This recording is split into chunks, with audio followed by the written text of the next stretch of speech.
Kita mulai. Bismillahirrahmanirrahim. Assalamualaikum warahmatullahi wabarakatuh. Bihamdillahi wassalatu wassalamu ala rasulillah wa ala alihi wa sahbihi wa mawalah wa la hawla wa la quwata illa billahi wa ba'du. Dari hadis Abi Kabsyah Al-Anmari radhiyallahu anhu,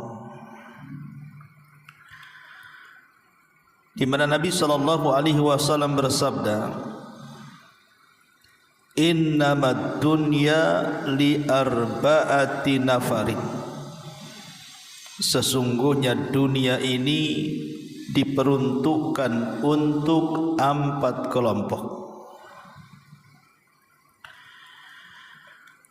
Abdun razaqahullahu malan wa ilman fahuwa yattaqi fi malihi rabbahu wa yasilu fihi rahimahu wa ya'lamu lillahi fihi haqqa fahadha min ahsanil manazili indallah. Kelompok yang pertama, kata Nabi, seorang hamba yang Allah subhanahu wa ta'ala berikan rizki berupa harta dan ilmu pengetahuan,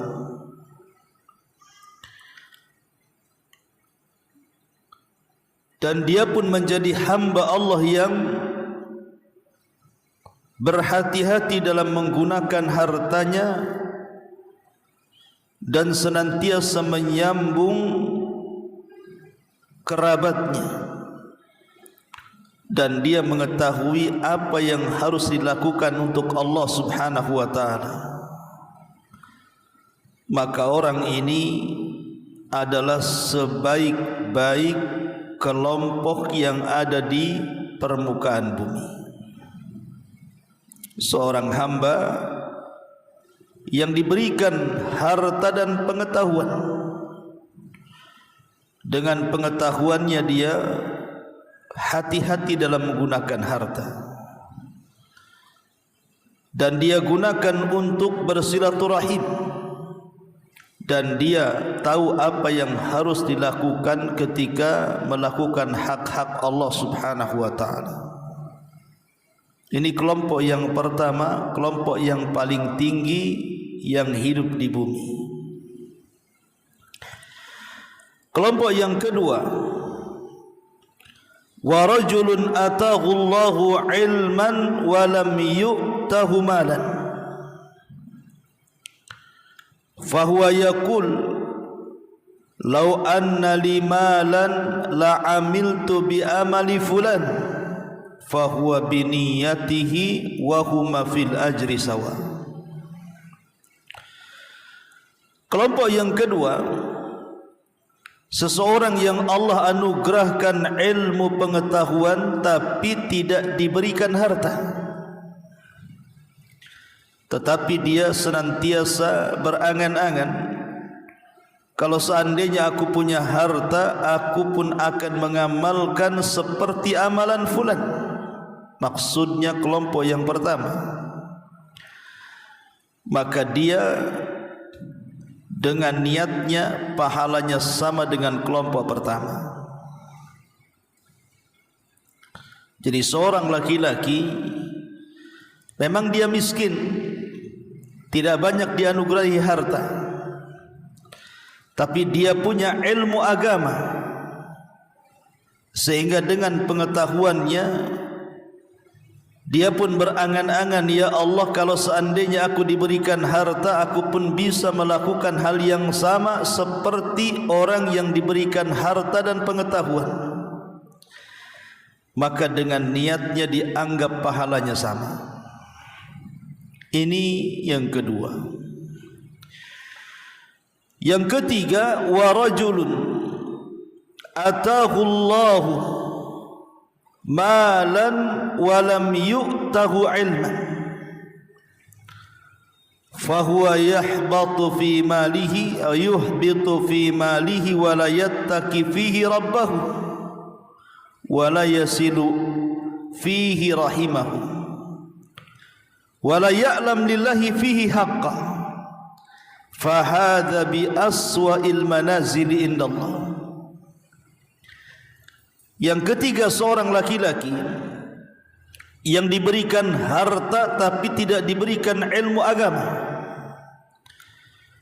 maka dengan hartanya dia hamburkan begitu saja, tidak pernah bertakwa kepada Rabbnya, tidak pernah bersilaturahim kepada kerabatnya, tidak tahu apa yang harus dilakukan kepada Allah sebagai haknya, maka manusia seperti ini adalah seburuk-buruk tempat di sisi Allah Subhanahu wa ta'ala, dan seburuk-buruk manusia yang tinggal di atas bumi.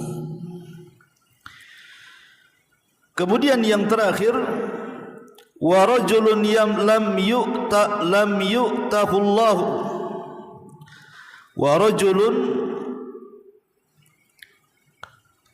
lam yu'tihi Allahu malan wala ilman fahuwa yaqul law anna li malan la amiltu bi amali fulani fahuwa bi niyatihi wa huma fil wizri sawa. Seorang laki-laki yang Allah tidak memberikan harta dan juga ilmu agama, dia pun berangan-angan, kalau seandainya aku punya harta, aku pun akan mengamalkan dengan amalan fulan, maksudnya kelompok yang ketiga yang paling buruk itu, maka dia dengan niatnya dalam masalah dosa hukumnya sama. Ma'asyiral muslimat yang dimuliakan Allah Subhanahu wa ta'ala, hadis ini menjelaskan kepada kita tentang 3 kelompok, tentang 4 kelompok,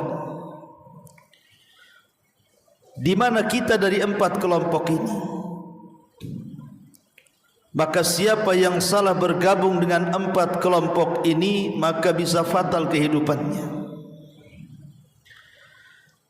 Kelompok pertama dan yang kedua, mereka adalah orang-orang terbaik yang hidup di dunia.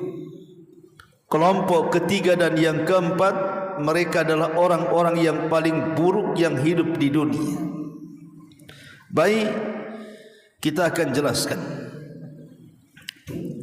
Kelompok yang pertama disebut alimun ghani.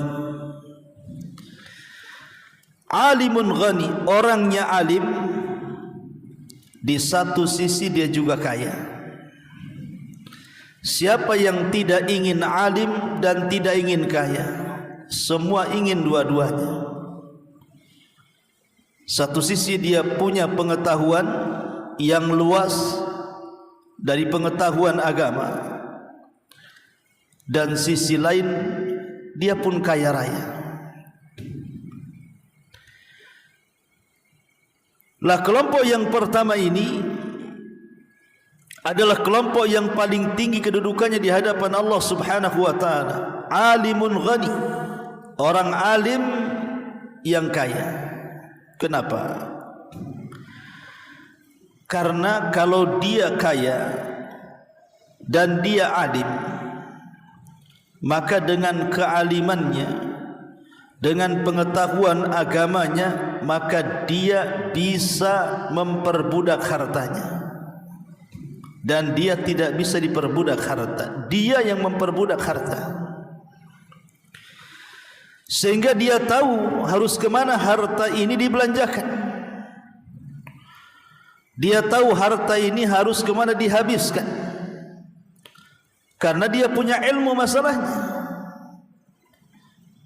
Sebab kalau seandainya harta yang ia miliki dihambur-hamburkan kepada sesuatu yang tidak ada faedahnya ataupun sesuatu yang diharamkan, dia tahu bahwa ini adalah kecelakaan bagi hidup dia, dan dia akan mendapatkan 2 soalan di hadapan Allah.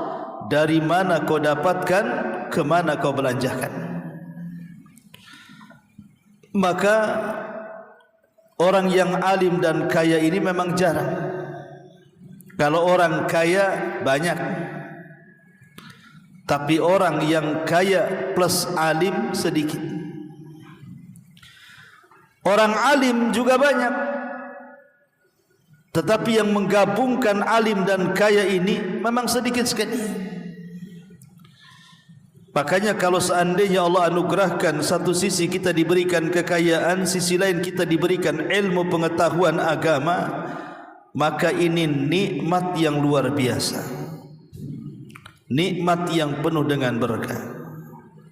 Karena dengan ilmunya dia tahu mana pintu-pintu kebaikan, dengan pengetahuannya tahu ke mana jalan-jalan kebaikan, dan dia pun mengikhlaskan diri kepada Allah Subhanahu wa taala ketika membelanjakan harta itu. Ini yang pertama. Yang kedua, alimun fakir. Orang alim dan fakir. Alim tapi fakir. Masih mending orang alim fakir dibandingkan orang fakir enggak alim. Karena orang alim ini walaupun dia fakir, maka masih ada hal yang bermanfaat bagi hidupnya dari ilmu pengetahuan. Walaupun boleh jadi dia fakir, dia miskin, tapi dia punya ilmu. Dengan ilmunya dia bisa mendapatkan atau mencapai apa yang dicapai oleh orang yang punya harta. Dengan cara apa?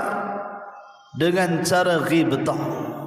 Ghibtah itu berangan-angan seperti orang lain tanpa berangan-angan nikmat orang lain hilang atau berpindah kepada dia. Karena itu sifatnya hasad. Ghibtah berbeda dengan hasad. Ghibtah itu kalau ibu punya tetangga orang kaya kemudian haji, punya tetangga kemudian umrah, kemudian ibu katakan karena ibu sudah ngaji, punya ilmu, ya Allah kalau aku seperti tetangga saya pun juga bisa umrah, saya juga bisa haji, dan saya akan lakukan. Lah cukup niat seperti itu saja, maka ibu sudah dapat pahala haji dan umrah. Bayangkan ibu tidak harus datang ke Mekah kan, karena tidak ada uang, tapi ibu sudah mendapatkan pahala haji, pahala umrah. Atau orang sebelah korban dengan sapi, ibu ingin korban, tak ada duit, jangankan sapi, kambing pun tak bisa beli. Tapi ibu berangan-angan dalam hatinya, aku pun kalau punya uang banyak seperti dia, bukan satu sapi, dua sapi kukorbankan. Maka dengan niatnya kita itu mendapatkan pahala seperti tetangga yang kaya raya, yang dia bisa beribadah dengan kekayaannya. Itu namanya ghibtah. Dari sini ada faedah besar. Jangan remehkan amalan hati. Jangan remehkan amalan niat. Karena terkadang niat itu mengecilkan yang besar dan membesarkan yang kecil. Boleh jadi kita kecil karena kita tidak sanggup, tidak ada harta untuk bersedekah. Boleh jadi kita kecil karena kita tidak sanggup untuk berangkat haji dan umrah. Tetapi niat ini bisa menjadi besar, bisa menjadi pahala yang sama dengan orang yang haji dan umrah. Cukup kita katakan, ya Allah kalau aku seperti dia, aku pun akan melakukan hal yang sama. Itulah hebatnya amalan hati. Amalan yang ringan tetapi pahalanya besar. Amalan yang ringan tapi pahalanya segudang. Ma'asyiral muslimat yang dimuliakan Allah Subhanahu wa taala. Kemudian yang ketiga, ghaniyun jahid. Orang kaya tapi bodoh. Jadi kelompok yang ketiga ini di masyarakat adalah ghaniyun jahil. Memang dia kaya, hartanya di mana-mana melimpah, rumahnya megah, kendaraannya mewah, hartanya melimpah, tetapi dia jahil. Dia tidak tahu agama, dia tidak tahu batasan-batasannya. Lah orang yang seperti ini berbahaya, Bu. Orang kaya yang tidak punya ilmu menyetirnya, maka kekayaannya akan memperbudak dia. Boleh jadi dia menjadi hamba dunia. Itulah yang disabdakan Nabi SAW, ta'isa abdu dinar wa ta'isa abdu dirham. Celaka hamba-hamba dinar dan celaka hamba-hamba dirham. Kenapa menjadi hamba uang? Kenapa menjadi hamba dinar dan dirham, menjadi hamba dunia? Karena dia tidak punya pengetahuan, jahil. Sehingga harta itulah yang membuat dia jahat. Bukankah Allah Subhanahu wa taala mengatakan, kalla innal insana la yatgha an ra'ahu istaghna. Sekali-kali jangan suka melampaui batas apabila Allah membukakan kekayaan kepadamu.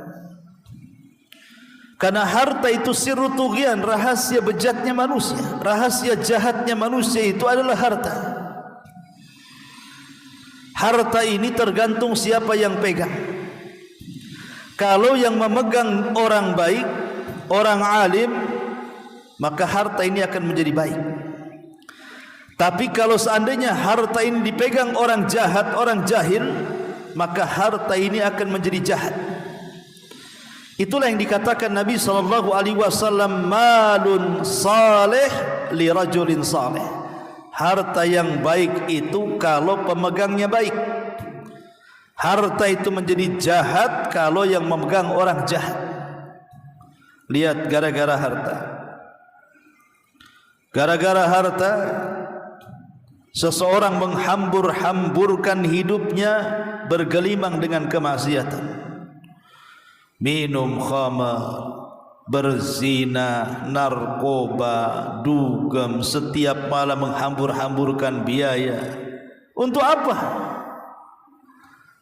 Belum lagi dengan harta menyakiti orang, nyewa preman untuk menyakiti orang. Dengan harta dia bisa semena-mena merendahkan manusia, menyakiti manusia. Itu karena yang megang orang jahil. Tapi kalau yang megang orang alim seperti kelompok yang pertama, tentu pasti dia akan menggunakan harta itu di jalan Allah Subhanahu wa taala, digunakan untuk bertakwa, digunakan untuk membantu saudaranya, digunakan untuk hak-hak Allah seperti zakat dan sedekah, dan begitu seterusnya. Ini kelompok yang ketiga ini, ghaniyun jahil. Orang kaya yang jahil adalah seburuk-buruk tempat di sisi Allah Subhanahu wa taala. Karena dipastikan dia akan menghambur-hamburkan hartanya di jalan syaitan. Mengeluarkan harta itu kan ada 3 macam. Ada yang sifatnya tercela, ada yang sifatnya terpuji, ada yang sifatnya mubah. Kalau sifatnya tercela, itulah orang-orang yang menghambur-hamburkan harta bukan untuk ketakwaan dia kepada Allah, bukan lebih mendekatkan dia kepada Allah, justru digunakan untuk kemaksiatan kepada Allah.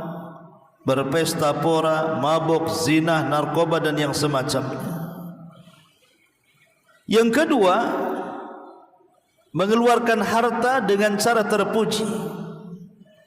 Terpuji secara syar'i. Dengan hartanya dia menolong anak-anak miskin, anak-anak fakir, anak-anak yatim. Dengan hartanya dia membangun masjid. Dengan hartanya dia membangun pesantren. Dengan hartanya dia membantu janda-janda yang tidak mampu dari orang-orang tua. Dengan hartanya dia bisa membuat bakti sosial. Dengan hartanya dia bisa menolong orang yang sakit. Dengan hartanya dia bisa menolong siapapun. Itulah harta yang baik, dipegang orang baik. Yang ketiga, perkara mubah. Perkara mubah. Lah perkara mubah juga ada dua. Mengeluarkan harta sesuai dengan kebutuhan itu tidak berdosa. Ibu mengeluarkan harta untuk kebutuhan belanja beras, lauk, pauk, alat dapur, alat rumah, memang kebutuhan. Ya. Yang kedua, perkara mubah yang bisa menjadi haram. Ketika perkara mubah ini sampai kepada berlebihan atau disebut dengan israf atau tabdzir, yang sering saya jelaskan apa israf atau tabdzir itu. Memang yang dibeli mubah, tetapi menjadi berdosa ketika berlebihan, yang disebut dengan tabdzir ataupun israf. Ibu beli makan banyak-banyak, tapi kemudian lebih banyak yang dibuang ke tong sampah dibandingkan yang masuk ke perut. Itu mubadzir. Lah inilah perkara mubah menjadi haram jadinya. Makanya kemudian seorang yang kaya tapi jahil, dipastikan dia lebih banyak mengeluarkan hartanya di jalan yang sangat tercela. Ini yang ketiga. Yang keempat, yang terakhir, kelompok yang keempat adalah seorang fakir jahil. Sudah fakir jahil. Ini yang apes. Ya. Kalau kaya masih mendingan kan Bu ya. Ini sudah miskin bodoh. Apa ndak apes orang kayak gini nih? Yang lebih parah lagi, sudah miskin bodoh kemudian bercita-cita pula. Kalau saya seperti orang kaya sebelah itu, oh enak kali ya. Dia bisa beri narkoba sesuka dia. Dia bisa berzina sesuka dia, dia bisa minum khamar sesuka dia, bisa judi sesuka dia, bisa ini, bisa itu. Maka niat itu yang menjadikan dia memiliki dosa seperti orang yang ketiga. Dia tidak berzina, tapi dia menanggung dosa zina. Coba bayangkan Bu, orang ini tidak berzina, tapi dia mengatakan, saya kalau kayak tetangga sebelah kaya raya, dia bisa berzina, saya pun bisa kok. Akhirnya dia dapat dosa zina, padahal enggak berzina. Kemudian memandang tetangganya yang kaya lagi. Enak kali ya, dia kaya bisa ngisap narkoba. Dia tidak ngisap narkoba, tapi dia dapat dosa ngisap narkoba. Coba bayangkan, hanya ngomong begitu saja. Dia mandang lagi orang kaya di depannya. Enak kali orang kaya depan itu ya. Kenapa? Enak dia. Kalau ada apa-apa sewa preman pukuli orang. Nah, dia enggak sewa preman, enggak mukulin orang, tapi dia bawa dosa mukulin orang. Padahal dia enggak ngapa-ngapain, hanya melamun saja. Nih bayangkan Bu, melamun ini hati-hati. Ya. Ada melamun yang dapat pahala besar, ada melamun yang dapat dosa besar. Makanya ingat Bu, melamun boleh, tapi jangan kemudian melamunnya justru mendapatkan dosa besar. Melamun kayak ingin seperti si Anu yang kaya, yang begini, yang begitu, dia tidak sadar dia sedang berbuat dosa sama dengan yang orang kaya jahil itu lakukan. Kalau hendak melamun berangan-angan seperti orang yang pertama lah, atau minimal yang kedua, supaya kita mendapatkan pahala. Ma'asyiral muslimat yang dimuliakan Allah Subhanahu wa taala, baik kita akan mengupas sedikit demi sedikit tentang faedah dari 4 kelompok ini. Jadi ada orang alim kaya, ada orang kaya, ada orang fakir alim, ada orang kaya jahil, dan ada orang fakir jahil. Baik, dari hadis ini ada beberapa faedah yang bisa kita ambil. Yang pertama, as-sadaqatu tazidul mal wala tunqisuhu. Sedekah ini penyebab bertambahnya harta dan tidak mungkin mengurangi harta. Terkadang manusia ini kalau tidak punya ilmu pengetahuan agama, maka paradigma cara berfikirnya seperti sekuler. Paradigma sekuler itu, kalau ibu punya dompet isinya 1 juta, kemudian ibu sedekahkan 100.000, kalau paradigma sekuler mengatakan berarti hilang 100.000 dari dompet dan sisa 900. Itulah paradigma sekuler namanya. Tapi kalau paradigma Quran berbeda, Bu. Kalau ibu nyumbang 100, maka 100 ini akan dikali lipatkan menjadi 10, dan 10 akan dikali lipatkan menjadi 700 kali lipat. Itulah paradigma Quran, dan harus yakin. Sebab kalau tidak yakin, maka akan sulit untuk mendapatkan jawabannya.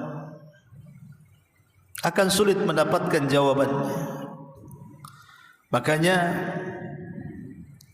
sering saya ceritakan kepada ibu tentang seorang kisah yang ma'ruf. Ada seorang ulama, Rabi ibn Khusaim, Rabi ibn Khusaim rahimahullahu ta'ala, seorang tabi'in. Dia terkenal seorang peniaga, dan perniagaannya itu selalu lancar. Tidak pernah ada ruginya. Rupanya rahasianya karena banyak bersedekah. Kemudian anak pamannya ingin meniru Rabi ini. Dia pun seorang peniaga. Setelah mendapatkan rahasianya kenapa orang ini bisnisnya lancar, ketahuannya karena dia banyak sedekah, akhirnya dia pun meniru. Mulai dia banyak sedekah. Anehnya usahanya tak lancar-lancar, padahal sama-sama sedekah tuh. Akhirnya ditanya, kok kamu sedekah lancar usahamu, saya sedekah juga kok tidak lancar usahaku, katanya. Maka dijawab, aku bersedekah karena aku yakin bahwa dengan sedekahku Allah akan tambah rizkiku. Tapi engkau bersedekah, engkau tidak yakin karena engkau hanya coba-coba saja. Kan engkau hanya coba-coba saja. Cobalah sedekah, mudah-mudahan benar. Cobalah sedekah, mudah-mudahan betul dilipat gandakan. Kalau ibadah tidak disertai keyakinan, hanya coba-coba, maka tidak ada pengaruh dalam kehidupan. Tapi yakinlah, kalau kita yakin seyakin-yakinnya bahwa sedekah itu bisa menambah harta, pasti Allah akan lipat gandakan. Bukan hanya secara pahala, tapi secara materi juga Allah Subhanahu wa ta'ala akan berikan. Ini faedah yang pertama dari hadis ini. Kemudian faedah yang kedua dari hadis ini, adalah karena begini Bu ya. Hadis ini kan menceritakan tentang orang-orang yang membelanjakan harta dengan cara yang baik, dengan membelanjakan harta dengan cara yang buruk. Orang-orang yang membelanjakan dengan cara yang baik karena ilmu agama yang dimilikinya, dia yakin itu adalah sebuah kebaikan, maka ini sebaik-baik manusia. Tapi ada orang yang membelanjakan hartanya untuk keburukan dan dia jahil, dan ini seburuk-buruk manusia. Makanya kemudian kita bercerita tentang soal membelanjakan harta. Orang yang alim, orang yang tahu, ketika dia membelanjakan harta atau menyedekahkan harta, dia yakin bahwa harta itu bisa bertambah dan tidak mungkin berkurang, karena Rasul mengatakan ma naqasa min malin sadaqah. Tidak mungkin harta sedekah itu akan berkurang. Yang kedua, mudha'afatul ajr. Mudha'afatul ajri. Orang yang selalu bersedekah, maka Allah Subhanahu wa taala akan lipat gandakan pahalanya. Allah akan lipat gandakan pahalanya. Karena Allah Subhanahu wa taala mengatakan, wa aqradullaha qardan hasanan yudha'ifu lahum wa lahum ajrun karim. Siapa yang berniaga dengan Allah, maka Allah akan melipat gandakan kebaikannya. Jangan takut. Orang yang mengeluarkan hartanya di jalan Allah itu, pasti Allah akan lipat gandakan kebaikannya.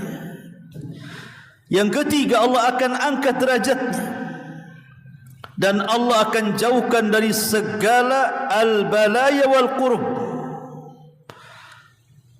Segala musibah-musibah, bencana-bencana, cobaan-cobaan itu akan diangkat dengan sedekah.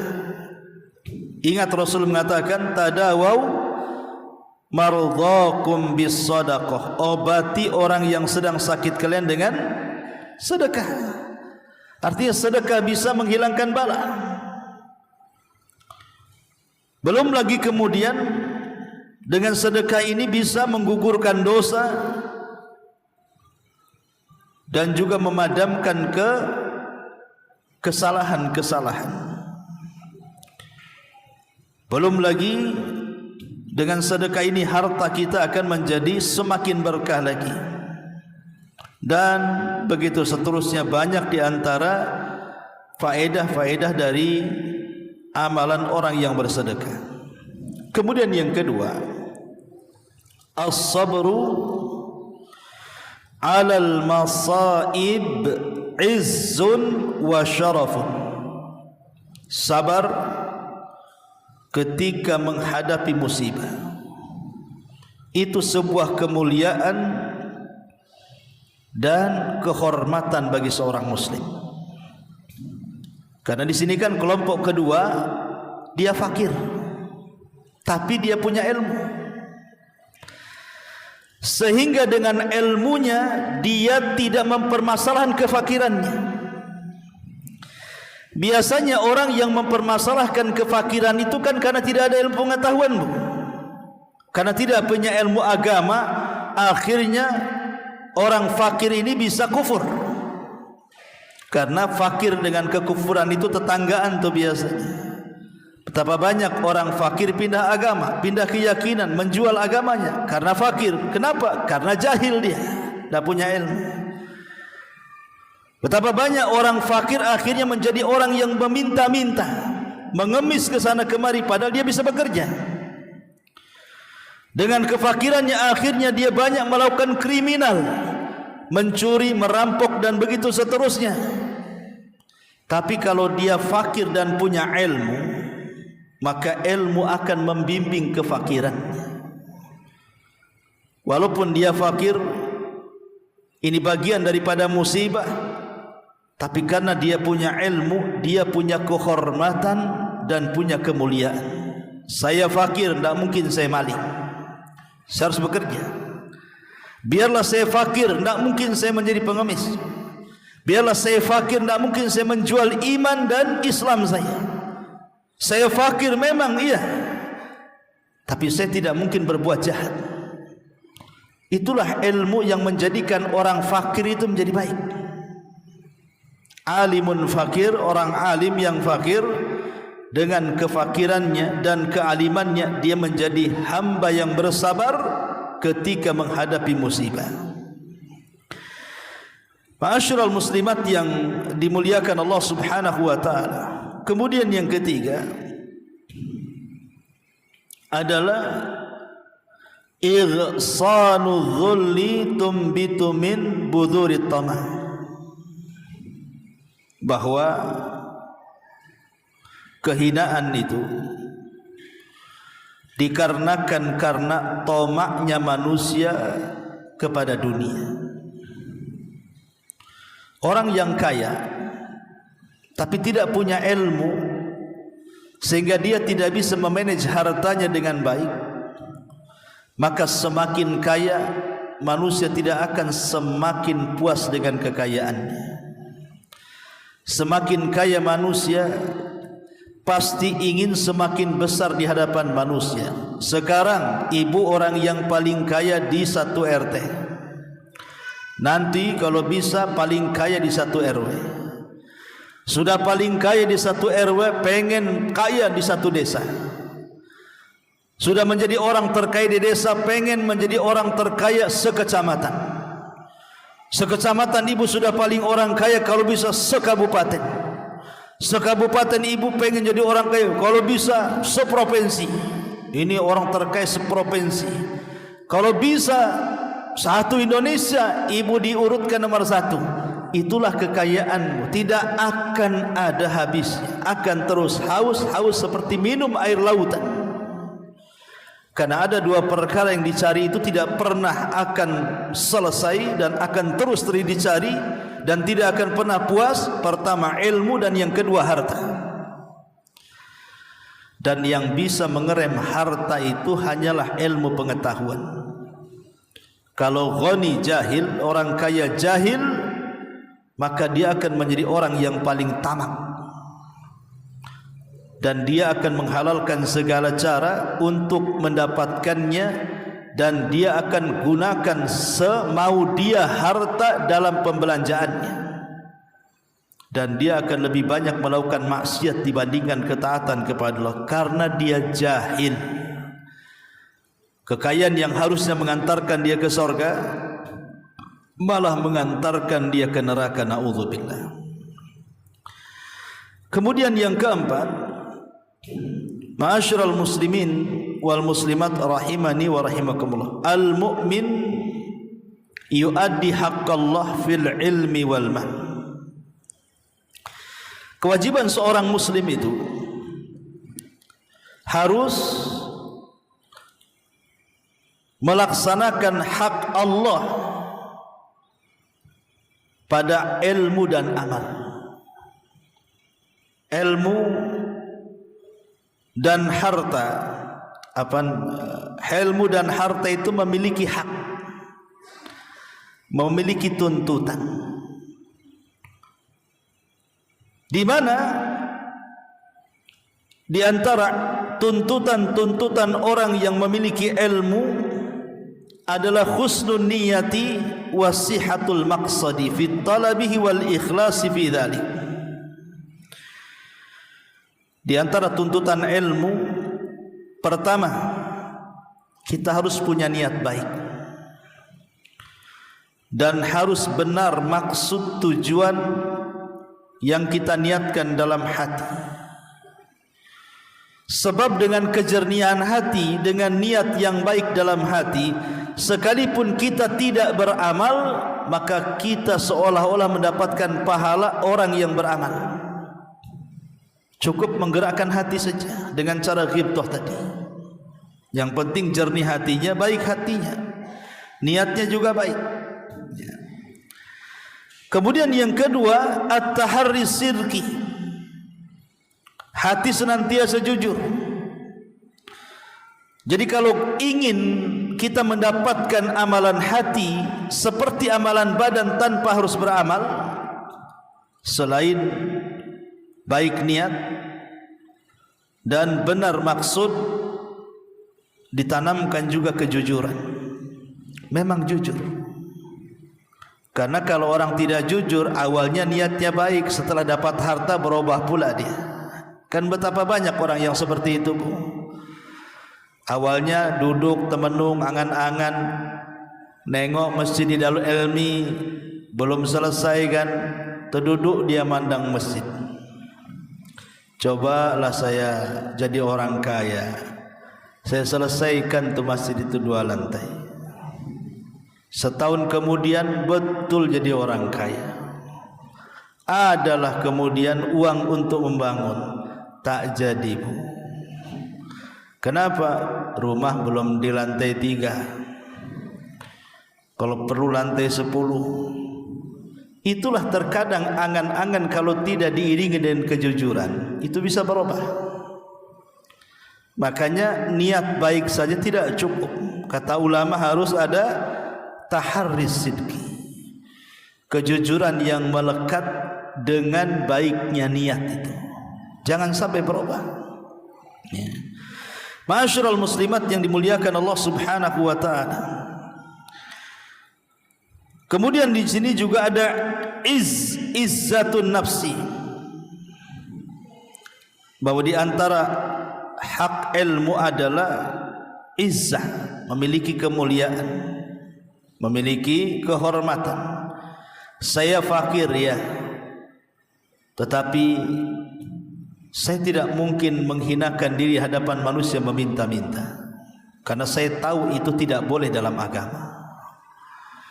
Saya fakir ya, tapi tidak mungkin saya menggadaikan akidah saya, agama saya. Ini sama saja dan menghinakan diri sendiri di hadapan Allah dan Rabbnya. Jadi muncul izzah dengan ilmu itu, ya. Dengan ilmu itu muncul izzah. Kemudian juga di antara faedahnya iqtiranul ilmi bil amal. Kelompok yang pertama, kelompok yang tinggi nilainya di hadapan Allah Subhanahu wa taala karena dia menggabungkan antara ilmu dan amal. Satu sisi dia punya ilmu, sisi lain dia punya harta. Dengan ilmunya dia gunakan harta itu untuk membantu manusia, untuk bersedekah dan berbuat baik. Itulah syarat kalau ingin mendapatkan kemuliaan di hadapan Allah, maka iringilah ilmu yang kita miliki dengan amal yang kita kerjakan, ya. Kemudian juga yang terakhir, sidqun niyati sababun fi husulil ajri, bahwa jujurnya niat sebab terbesar orang itu mendapatkan peluang pahala yang banyak. Wa min syarrin nasi sahibu malin jahil, dan seburuk-buruk manusia adalah orang yang punya harta tetapi dia jahil. Ini orang yang paling buruk. Kaya tapi jahil. Itu yang banyak di masyarakat kan. Dia muslim, kaya tapi tak solat. Muslim kaya tapi bakhil. Muslim kaya tapi tidak pernah hadir ke masjid. Muslim kaya tapi tidak pernah berpuasa, tidak pernah zakat, dan begitu seterusnya. Ingat, kalau seandainya Anda muslim, jarang beribadah, tapi diberikan kekayaan, itu hanya istidraj saja. Sampai pada waktunya Allah akan mengulur-ngulur waktu, dan Allah Subhanahu wa taala akan memberikan azab tidak di dunia maka di akhirat.